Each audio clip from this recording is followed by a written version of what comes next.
Ya, shalom Bapak Ibu Saudara yang dikasihi oleh Tuhan. Tanpa terasa ya kita sudah memasuki bulan kelima di tahun 2022 ini. Waktu memang cepat berlalu, tapi kita mempercayai setiap waktu yang ada ya Tuhan selalu ada di dalamnya. Jadi tetap semangat dan kita tetap bisa menjadi berkat bagi banyak orang. Ya, Bapak Ibu Saudara yang dikasihi oleh Tuhan, ya saya akan melanjutkan sharing saya mengenai bagaimana kita menghidupi budaya kerajaan Allah di dalam kehidupan kita. Ya, kita tahu bahwa kerajaan Allah itu adalah pemerintahan Allah yang terus-menerus di dalam hidup kita dan di dalam komunitas. Jadi, kunci untuk kita bisa hidup dan menghadirkan budaya kerajaan Allah adalah jika kita hidup dalam pemerintahan Allah yang terus-menerus, ya. Jadi kalau kita hidup dalam kerajaan Allah itu harus seluruh waktunya kita, ya, bukan hanya waktu-waktu tertentu saja. Nah, terus bagaimana? Ini saya hanya mengulang ya kilas balik beberapa waktu yang lalu yang saya sudah bagikan, ya. Bagaimana agar kita bisa terus-menerus hidup dalam pemerintahan Allah? Ya, kuncinya ada dua, yaitu tinggal di dalam Kristus. Yang pertama, Yohanes 15 ayat yang keempat, dan firman-Nya ya tinggal di dalam kita. Yohanes 15 ayat yang ketujuh. Ya. Nah, Bapak Ibu Saudara semua, ya, tinggal di dalam Kristus kita ketahui adalah dengan cara apa? Melakukan 3B. Ya, 3B yaitu berjalan bersama Kristus, kemudian belajar dari Kristus dan berekspresi ya atau bertindak seperti Kristus. Kita baru bisa bertindak seperti Kristus kalau ya kita selalu berjalan bersama-sama dengan Yesus dan kita terus belajar dari Kristus. Nah, Bapak Ibu saudara dikasihi oleh Tuhan, fondasi atau dasar dari kita melakukan 3B itu adalah Matius pasal yang kelima, 6, dan 7. Ya, berapa waktu yang lalu saya sudah membagikan tentang Matius yang kelima. Ya, intinya di sana adalah bagaimana ya kita ya bisa mengekspresikan terang dan garam yang ada dalam hidup kita, karena kita adalah terang dan garam dunia, yaitu dengan cara apa? Perubahan. Perubahan itu harus dimulai dengan hati kita. Ya, jadi inti yang saya sampaikan dari Matius pasalnya yang kelima itu adalah hati yang benar atau perubahan hati. Matius 5 ayat 48 dikatakan, karena itu haruslah kamu sempurna, sama seperti Bapamu yang di surga adalah sempurna. Ya, Bapak Ibu yang dikasihi oleh Tuhan, kalau Matius pasalnya yang kelima ya, kita berbicara tentang hati yang benar. Maka di Matius pasal yang ke-6 ini ya kita akan banyak berbicara tentang penyembahan atau ibadah yang benar. Ya. Ayat kuncinya ada di Matius pasal yang ke-6 ayat yang ke-33. Firman Allah berkata, "Tetapi carilah dahulu kerajaan Allah dan kebenarannya, maka semuanya itu akan ditambahkan kepadamu." Ya. Katakan carilah. Artinya apa ya? Harus ada usaha yang kita lakukan ya. Untuk apa ya? Untuk kita bisa menemukan ya pemerintahan Allah yang terus-menerus di dalam kehidupan kita ya. Tetapi carilah dahulu kerajaan Allah ya. Mencari pemerintahan Allah yang terus-menerus di dalam kehidupan kita.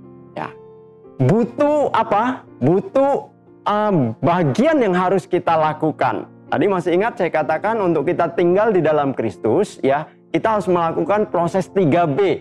Ya, 3B itu berjalan bersama-sama dengan Kristus, belajar dari Kristus, dan bertindak atau berekspresi seperti Kristus. Artinya itu bagian yang kita harus lakukan. Ya, makanya firman Allah berkata, carilah dahulu kerajaan Allah. Ya. Kita harus berusaha untuk mencari ya pemerintahan Allah yang terus-menerus di dalam hidup kita. Ada bagian yang kita lakukan, tidak ujuk-ujuk, tidak tiba-tiba ya. Yang namanya belajar kan bagian kita harus kita lakukan ya. Guru mengajar, tapi kalau saya malas belajar, ya otomatis saya tidak akan pernah bisa, ya. Tetapi guru mengajar, ya, lalu saya juga belajar, apa yang diajarkan oleh guru itu akan menolong saya untuk saya mengerti apa yang sudah diajarkan oleh sang guru tersebut. Dengan Kristus juga seperti demikian. Kita berbicara tentang kerajaan Allah. Kerajaan Allah itu adalah pemerintahan yang terus-menerus di dalam kehidupan kita, ya. Makanya kita harus melakukan apa yang menjadi bagian kita. Kita berusaha untuk apa? Untuk kita bisa tetap hidup di dalam pemerintahan Allah yang terus-menerus. Nah, di dalam mencari pemerintahan Allah, ya, ada ibadah-ibadah yang Tuhan perintahkan, ya. Kalau kita lihat di Matius pasal yang ke-6, ya, itu pertama sekali Tuhan mengajarkan kita tentang memberi, ya, atau di sana katakan sedekah, ya. Kalau sedekah, ya, sepertinya hanya memberi kepada orang-orang miskin yang tidak mampu, ya kan, seperti kasih pengemis segala macam, ya. Tapi di sini saya berbicara tentang memberi, ya, memberi apa yang kita bisa berikan, oke? Nah, itu adalah bagian dari ibadah kita yang namanya memberi, ya. Dalam memberi ada dua prinsip yang harus diingat. Kalau kita lihat di dalam Matius pasal yang ke-6 ini, ya. Yang pertama, ya, itu harus tersembunyi. Matius 6 ayat yang ketiga, firman Allah berkata, "Tetapi jika engkau memberi sedekah, janganlah diketahui tangan kirimu apa yang diperbuat oleh tangan kananmu." Nah, Bapak Ibu yang dikasih oleh Tuhan, orang kalau memberinya sedikit pasti malu-malu, ya. Kalau bisa jangan ada yang tahu, ya. Dulu waktu memberi persembahan itu biasanya kan diedarin, ya. Ini contoh aja, contoh pemberian kolekte biasanya, ya kan, ada kantong kolekte yang dijalankan. Nah, kalau persembahannya cuman ceceng 1000, ya kan, tuh ambil diremes-remes lalu langsung dimasukin supaya apa? Tidak ketahuan, ya. 1000, apalagi kalau cuman 100, waduh, kalau bisa jangan ketahuan, ya. Tetapi coba kalau memberinya 1 juta atau segepok uangnya, ya pasti nggak diremes-remes toh. Wah, kalau bisa ditunjukkan ke semua orang. Wah, saya masukin 1 juta misalnya, ya toh. Nah, karena kecenderungan hati manusia itu selalu ingin menunjukkan apa? Oh, saya mampu, saya bisa, ya. Oh, saya bisa melakukan ini dan saya bisa melakukan itu. Tetapi firman Allah mengajarkan kepada kita, ya, kalau tangan kananmu memberi, ya, jangan sampai tangan kirimu ini tahu. Jadi rahasia. Ya, artinya kita jangan seperti orang-orang yang tidak mengenal Allah, ya, ketika melakukan sesuatu itu harus diumumkan, digembar-gemborkan supaya seluruh dunia tahu apa yang sedang dia lakukan. Ya, kalau pemberian seperti itu Tuhan katakan, ya udah kamu sudah dapat upahnya lah, ya tidak perlu lagi, ya, upahnya datang dari Tuhan. Ya, jadi harus tersembunyi. Tidak perlu pamer, ya, bahasa kerennya. Nah, kemudian yang kedua, ya, kita memberi harus pada tempat yang tepat. Matius 6 ayat yang ke-19 dan 20, firman Allah berkata, "Janganlah kamu mengumpulkan hartamu di bumi. Di bumi ngengat dan karat merusakkannya dan pencuri membongkar serta mencurinya. Tetapi kumpullah bagimu harta di sorga. Di sorga ngengat dan karat tidak merusakkannya dan pencuri tidak membongkar serta mencurinya." Nah, Bapak Ibu yang dikasih oleh Tuhan, ya, bukan berarti kita tidak boleh menikmati, ya, kemewahan kalau kita memiliki uang. Tapi yang di sini yang ingin diajarkan kepada kita adalah apakah yang kita berikan itu, ya, ada di tempat yang tepat, ya. Karena apa, ya? Firman Tuhan ajarkan kepada kita segala sesuatu yang ada di dunia ini sifatnya panah. Panah artinya bisa habis, bisa binasa, bisa lenyap dalam sekejap. Ya, daripada kita hanya memikirkan hal-hal yang fana, kenapa kita tidak berpikir kepada hal-hal yang kekal? Ya, memberi, ya, untuk kekekalan sehingga ngengat dan karat tidak akan pernah bisa menggerogotinya atau mencurinya atau merusakkannya, ya. Nah, itu memberinya kemana, ya? Tanamkanlah hartamu itu untuk apa? Untuk sesuatu yang kekal, kekekalan, yaitu kepada jiwa-jiwa, ya, kepada ladang misi. Kenapa? Ayat yang ke-21 berkata, di mana hartamu berada, katakan Pak, di situ hatimu berada. Nah, kalau harta kita ada di jiwa-jiwa, ada di orang-orang yang kita berkati, maka hati kita juga ada di sana. Kalau harta kita tanamkan di ladang misi, ya kan, di dalam pekerjaan-pekerjaan misi, ya hati kita juga ada di ladang misi tersebut. Tapi kalau harta kita tanamkan, ya, di mobil-mobil mewah, rumah mewah, deposito besar, hati kita juga ada di sana, ya. Begitu banknya mulai goncang, kita udah mulai bingung. Waduh, saya punya deposito di sana, nanti bisa cair atau enggak, ya. Begitu ada banjir, ada gempa bumi atau ada hal-hal musibah, ya, kalau harta kita ada di sana, yang kita pikirkan hanya ya di mana harta kita berada, ya. Jadi Bapak Ibu Saudara dikasihi Tuhan, ya, tanamkanlah, ya, harta kita, uang kita, ya, untuk sesuatu yang mendatangkan kekekalan, ya. Satu hari ada seorang bapak, saya sebut aja namanya Pak Acong, ya. Pak Acong seorang yang pengusaha yang kaya raya. Sekalipun dia kaya raya, memiliki banyak harta, tapi dia terkenal sebagai seseorang yang murah hati. Dan dia sama sekali tidak terikat dengan kekayaan atau kepada hartanya. Dia selalu gampang sekali untuk menolong orang, ya, membantu orang, ya kan, memberkati orang, ya. Dan ini diketahui oleh banyak orang dan orang pengen belajar dari Pak Acong ini. Apa sih rahasianya? Ya, sekalipun dia memiliki kekayaan yang luar biasa, tapi seolah-olah dia tidak terikat sekali, ya, dengan hal-hal yang sementara atau dengan kekayaannya tersebut. Ya, lalu datanglah beberapa orang ini bertanya kepada Pak Acong, ya kan? Pak Acong, kami mau belajar dari Pak Acong karena kami melihat, ya, Pak Acong ini orang yang sangat luar biasa, ya. Pak Acong berkata, kalian mau belajar apa dari saya? Begini Pak Acong, ya. Kami melihat Pak Acong ini kan kaya raya, ya kan, punya banyak uang, punya banyak harta. Tetapi kami menemukan bahwa Pak Acong itu sama sekali tidak terikat dengan kekayaan Pak Acong. Pak Acong hidupnya sederhana, Pak Acong gampang untuk menolong orang, membantu orang, ya kan, memberkati orang. Apa sih rahasianya Pak Acong? Apakah Pak Acong karena berpikir bahwa harta tidak dibawa ke mana bersama-sama ketika mati, lalu Pak Acong, ya udah itu harta terserah deh mau diapain, ya. Pak Acong bilang, aduh, kayaknya kalian datang kepada orang yang salah. Kalau kalian berpikir bahwa mati tidak bawa harta, bagi saya, Pak Acong bilang, sepertinya kalian salah, ya kan? Karena bagi saya, ya, saya dipercayakan banyak harta, ya, di dunia ini, ya. Kalau saya mati itu saya merasa saya tidak sanggup membawanya semua, ya.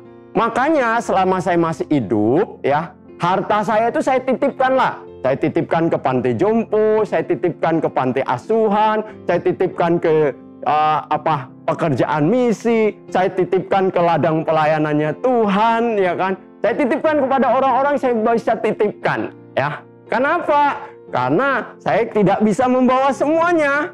Jadi karena saya udah titip semua, ya. Kalau saya mati saya aman, nggak usah susah-susah, ya. Saya membawa semua itu, nanti akan ikut semua kepada saya karena sudah saya titipkan, ya. Jadinya hidup di dunia ini bagi saya ya santai aja, ya. Harta banyak tetapi saya titipkan kepada semua orang yang membutuhkan. Bapak Ibu Saudara dikasih oleh Tuhan, mungkin kita berpikir, itu kan hanya sebuah cerita, rasanya mudah sekali seperti membalikkan telapak tangan. Tetapi saya mempercayai, ya, ketika orang-orang yang kehidupannya, ya, selalu berpikiran tentang kerajaan Allah, ya, dia tidak akan menjadi orang ya yang menanamkan hartanya di tempat-tempat yang hanya untuk kepentingannya dia.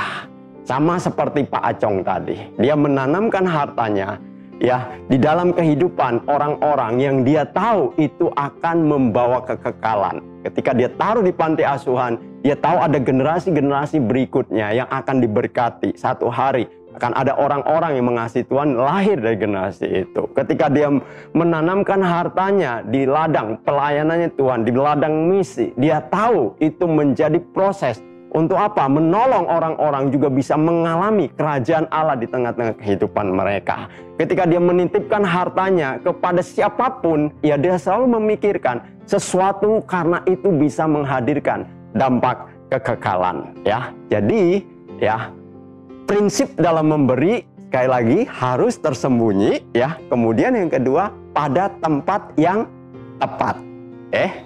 Nah, kemudian ibadah yang ketiga bicara tentang apa? Ya, kalau kita lihat di Matius pasalnya yang ke-6, ya ayat yang ke-9 sampai ayat yang ke-13, ya, itu mengajarkan tentang doa Bapa kami.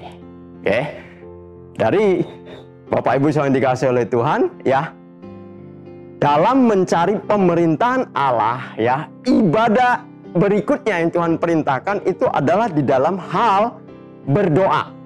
Ya, dan doa yang Tuhan ajarkan adalah doa Bapa kami. Kenapa? Ini berkaitan dengan kerajaan Allah. Ayat yang ke-10 dikatakan, datanglah kerajaanmu dan jadilah kehendakmu di bumi seperti di surga. Ya, Tuhan Yesus membawa kita ketika kita berdoa, orientasi doa kita itu bukan kepada diri kita sendiri, tapi orientasi doa kita itu adalah kerajaan Allah. Ya, datanglah kerajaanmu dan jadilah kehendakmu. Nah, Bapak Ibu yang dikasihi oleh Tuhan, doa Bapa kami itu ya harus menjadi gaya hidupnya kita, ya. Gaya hidup. Artinya ya sesuatu yang harus menghidupi apa yang kita doakan dan kita mendoakan apa yang kita hidupi. Ya, karena doa Bapa kami itu berbicara tentang sesuatu ya yang berjalan hari lepas hari, sesuatu yang terus-menerus ya. Ada kebergantungan ya. Karena dikatakan apa? Ya, ayat yang ke-11, berikanlah kami pada hari ini makanan kami yang secukupnya. Ya. Tuhan Yesus tidak berkata, berikanlah pada hari makanan kami yang berlimpah ruah. Enggak, secukupnya. Ya.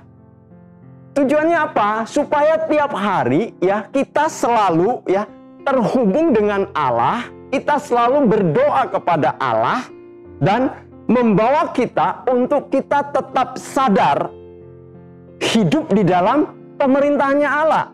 Ya. Setiap hari berikanlah kami pada hari ini makanan kami yang secukupnya. Karena besok kita juga melakukan hal yang sama. Berikanlah pada hari ini makanan kami yang secukupnya. Ya. Nah, biasanya memang kurang populer doa Bapa kami ini, ya. Atau doa Bapa kami ini hanya sebagai pengantar. Ya, di dalam gereja-gereja atau denominasi tertentu, doa Bapa kami hanya sebagai pengantar apa? Penutup ibadah. Ya, Bapa kami yang di surga, dikuduskanlah namamu, datanglah kerajaanmu, jadilah kehendakmu, ya kan? Bla bla bla bla bla segala macam, selesai, ya kan? Langsung berkat, amin, bubar. Tapi hari ini kita mau menyelami bahwa doa Bapa kami itu mengandung sesuatu yang sangat mendalam, ya. Karena berbicara tentang proses bagaimana kita bergantung sepenuhnya kepada Allah di dalam setiap step-step atau langkah-langkah kehidupan kita. Ya. Tapi hari ini yang lebih banyak diajarkan, ya, yang lebih favorit, ya, orang lebih senang kepada doa Yabes. Anak saya kebetulan namanya Yabes. Ya, terambil dari apa? 1 Tawarik pasal yang ke-4 ayat yang ke-10. Ya, karena waktu itu memang kami punya iman ya untuk ayat ini terjadi di dalam kehidupan anak kami. Ya, memang ya jujur ini adalah doa yang egois. Ya, kenapa? Kalau kita baca 1 Tawarik 4 ayat ke-10 ya sampai dibuat lagu.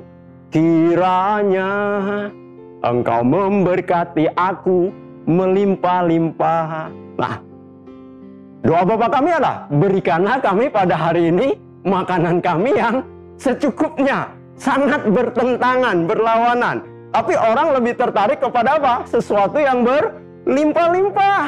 Ya, karena dengan ada kelimpahan, orang akan merasa, oh semuanya aman. Ya kan? Tidak ada kesusahan, tidak ada kesulitan.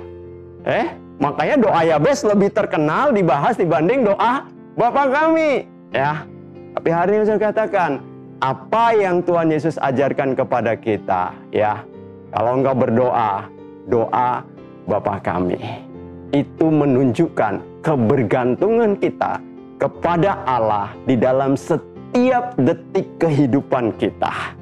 Dan itu akan menolong kita, ya, untuk apa? Untuk kita sadar, ya, supaya kita bisa tetap hidup di dalam pemerintahan Allah. Saya pikir ini sesuatu yang sangat luar biasa, ya.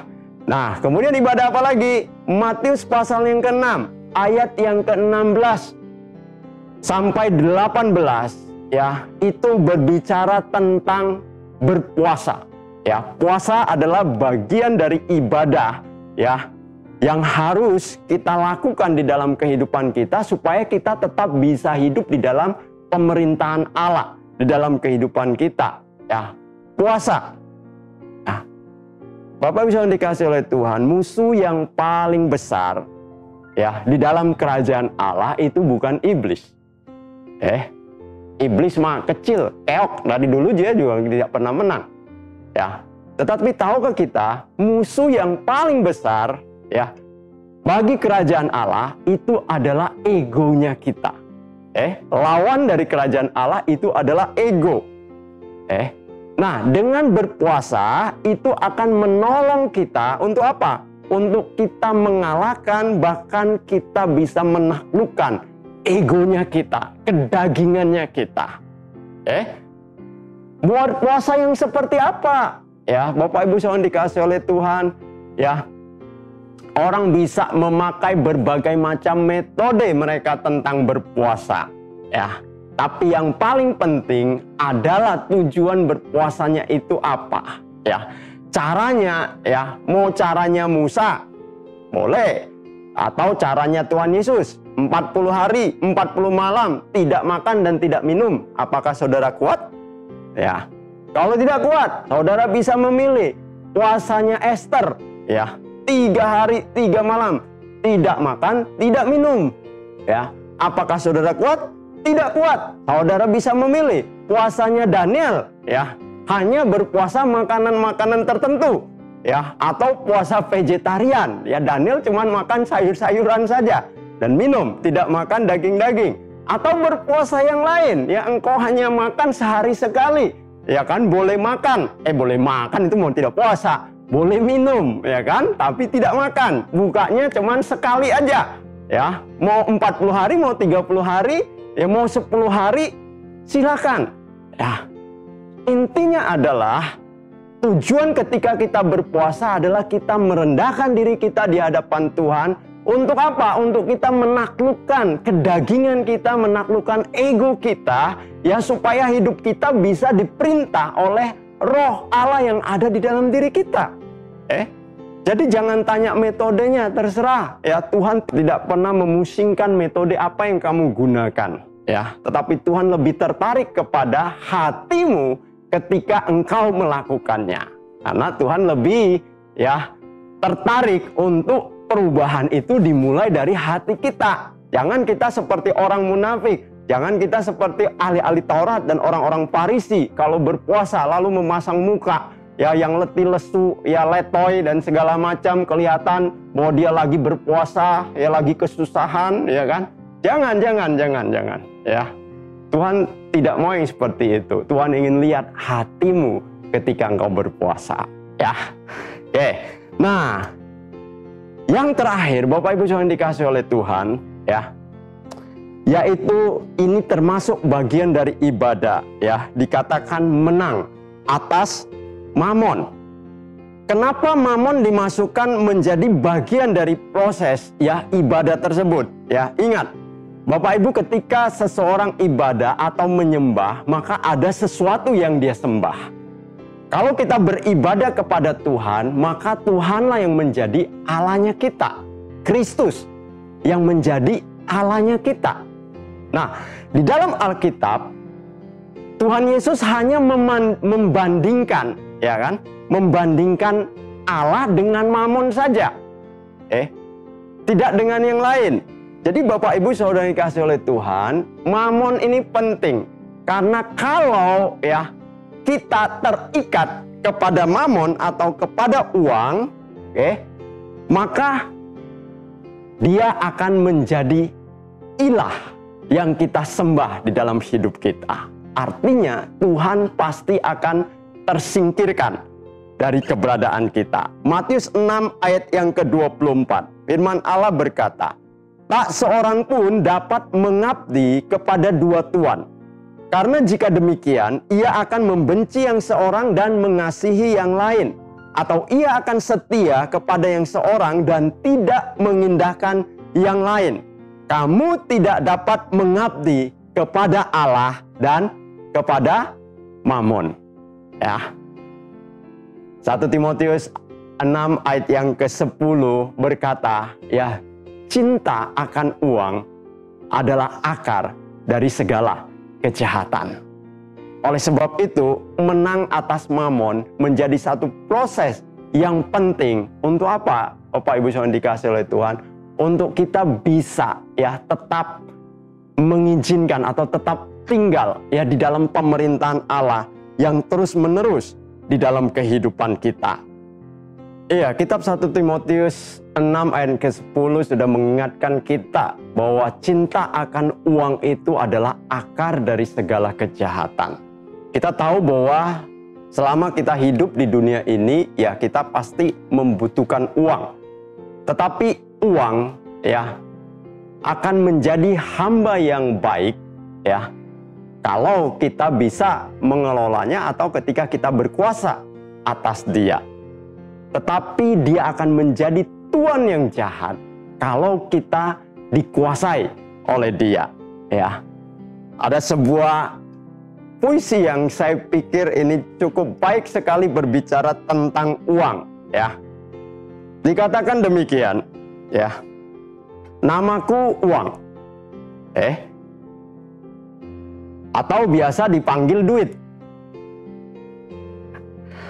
Wajahku biasa saja, bahkan bentuk fisikku lemah. Ya. Tetapi aku bisa merubah perilaku seseorang, ya. Sebab apa? Sebab manusia sangat mengidolakan saya. Ya.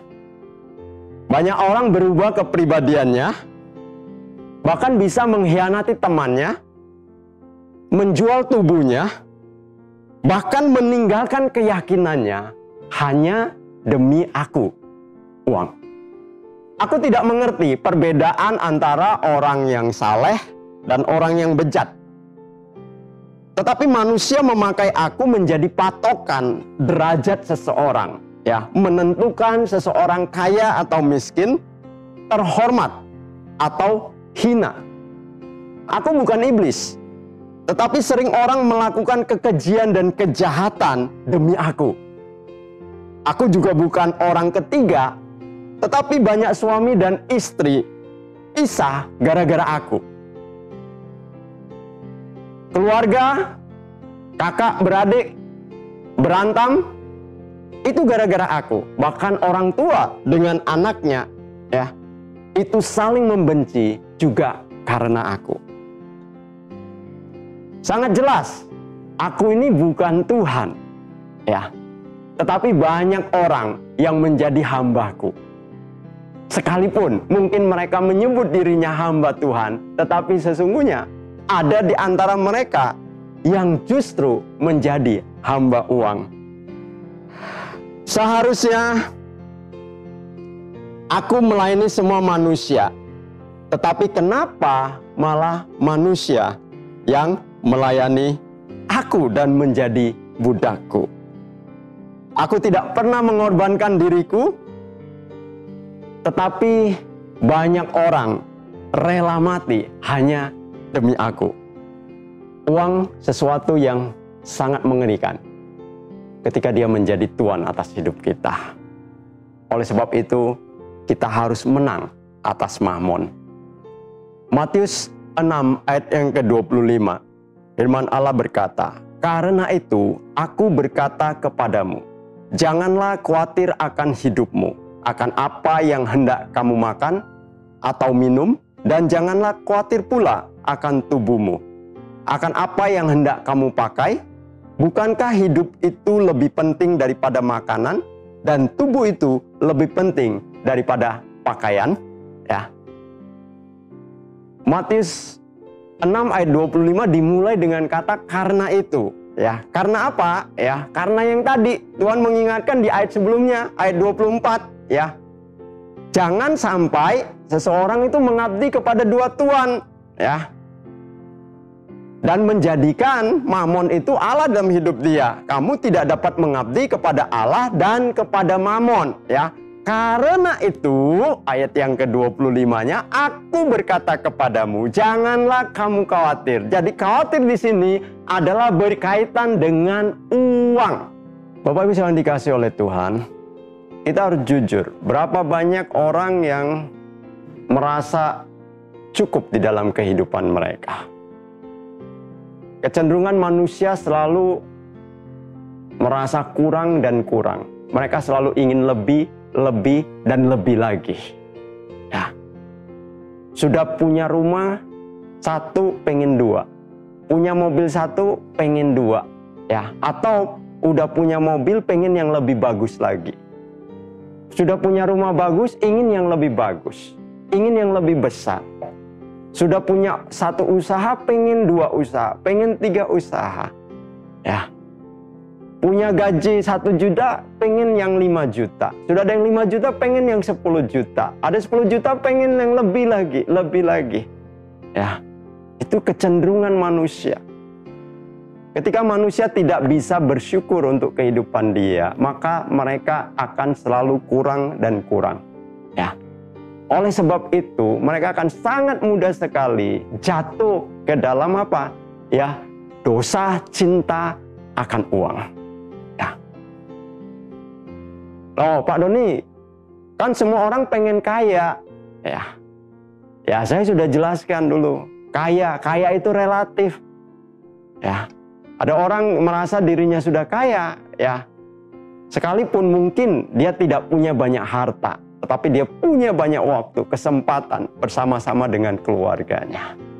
Tetapi ada orang yang akan merasa kaya kalau dia bisa punya mobil 5 atau punya rumah 5. Ya, tentunya standar kekayaan seseorang itu berbeda. Ya. Apa yang mau saya katakan hari ini, ya. Ketika hidup kita ya dikuasai oleh kekhawatiran hanya oleh karena masalah uang yang kita berpikir itu kurang dan kurang, ya. Hati-hati. Jangan sampai kita terjebak kepada hidup cinta akan uang. Ya. Pengkhotbah 5 ayat 9-10 ya. Dikatakan, siapa mencintai uang tidak akan puas dengan uang. Dan siapa mencintai kekayaan tidak akan puas dengan penghasilannya. Itu pun sia-sia. Ingat, itu sia-sia. Jadi jangan kita terjebak di dalamnya.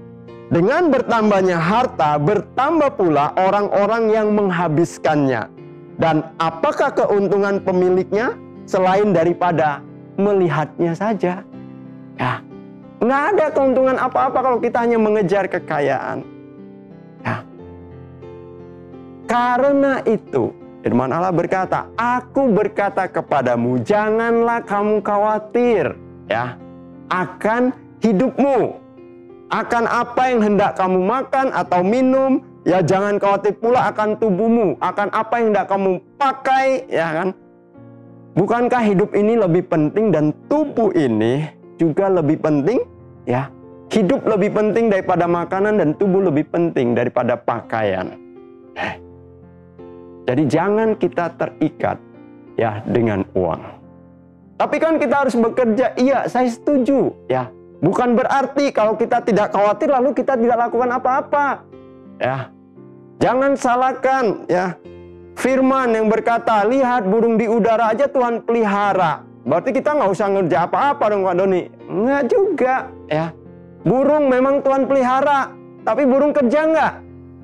Dia tetap kerja. Ya, menurut penelitian atau survei yang dilakukan kepada burung, ya diketahui kalau burung murai itu ya keluar kerja itu jauh lebih pagi dari kita. Kita kerja masuk jam berapa?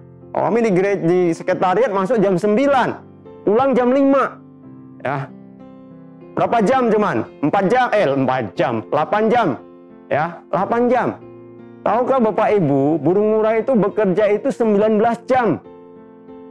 Dia keluar jam 2.30 dini hari. Ya, lalu baru akan beristirahat ketika jam 9.30 malam hari.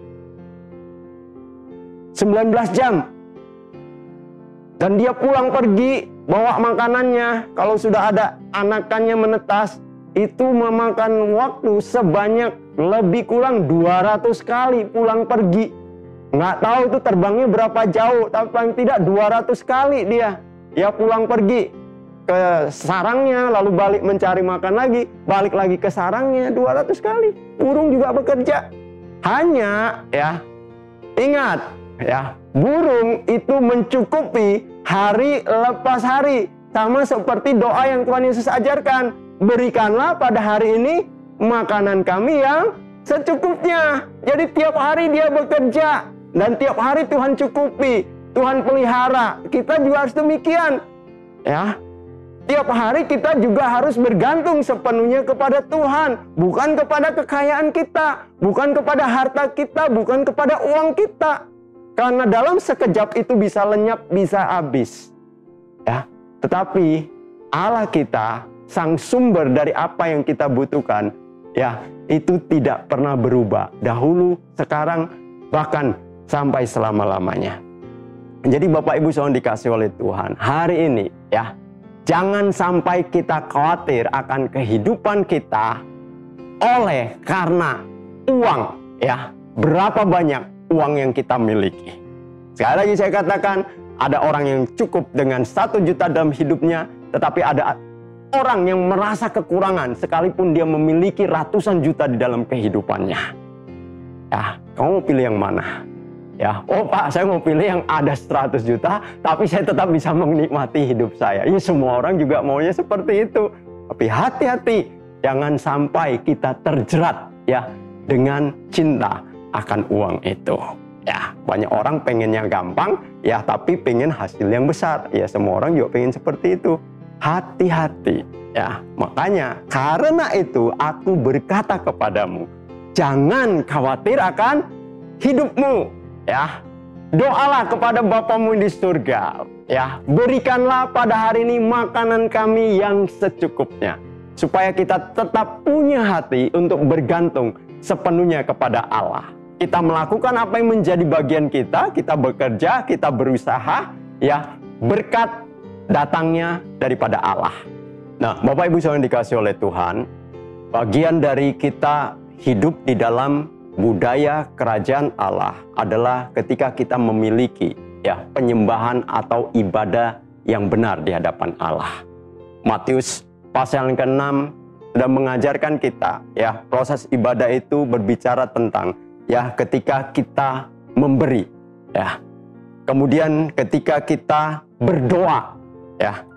Lalu ketika kita berpuasa. Dan yang terakhir, bagaimana kita menang atas mamon atau keuangan. Ya, itu adalah bagian-bagian ibadah yang harus kita hidupi. Ya, sesuai dengan prinsip-prinsip yang telah Tuhan ajarkan. Ya, sehingga apa? Sehingga gaya atau budaya kerajaan Allah dalam proses ibadah itu sungguh-sungguh menjadi sesuatu yang terlihat dan bisa disaksikan oleh orang-orang. Ya, ada yang berbeda dari orang-orang yang tidak mengenal Allah. Sehingga apa? Sehingga itulah yang akan menjadi sesuatu yang bisa memberkati mereka. Ya, kita punya visi dan misi jelas, ya, supaya kita apa? Menghadirkan kerajaan Allah dalam setiap bidang kehidupan kita, termasuk di dalam proses penyembahan kita atau ibadah kita kepada Allah. Ya, ketika orang melihat bagaimana cara kita memberi, ketika orang melihat bagaimana cara kita berdoa, ketika orang melihat bagaimana cara kita berpuasa, ketika orang melihat bagaimana kita memperlakukan uangnya kita, mereka akan menemukan, oh, ini toh yang namanya budaya atau gaya hidup di dalam kerajaan Allah. Ya, ketika mereka menemukan sesuatu yang berbeda di dalamnya. Jadi Bapak Ibu yang dikasih oleh Tuhan, kalau di dalam hal-hal tersebut kita tidak ada bedanya dengan orang-orang yang tidak mengenal Allah, ya, maka sesungguhnya kita tidak sedang hidup di dalam budaya kerajaan Allah. Kita sedang hidup di dalam budaya yang ada di dunia ini. Jadi hari ini, ya, kembali saya mau katakan, kalau kita sudah belajar bagaimana kita harus memiliki hati yang benar. Ya, dengan hati yang benar itu, ya, kita bisa mengekspresikan garam dan terang yang ada dalam kehidupan kita. Hari ini kita belajar tentang bagaimana menyembah atau ibadah yang benar, karena dengan ibadah yang benar itu, ya, orang-orang juga bisa melihat ada hal yang luar biasa, ya, yang sudah Tuhan Yesus ajarkan di dalam kehidupan kita, supaya kita bisa mengekspresikannya kepada orang-orang, ya, yang belum mengenal Allah. Jadi Bapak Ibu yang dikasih oleh Tuhan, mari tetap tunjukkan antusias kita, ya, untuk kita menghidupi ini. Bukan sebagai sesuatu yang kita pelajari di dalam kehidupan kita, di dalam kekristenan kita, tetapi sesuatu yang kita hidupi, supaya itu juga bisa kita hadirkan dimanapun kita berada. So, tetap semangat dan Tuhan Yesus memberkati kita semua.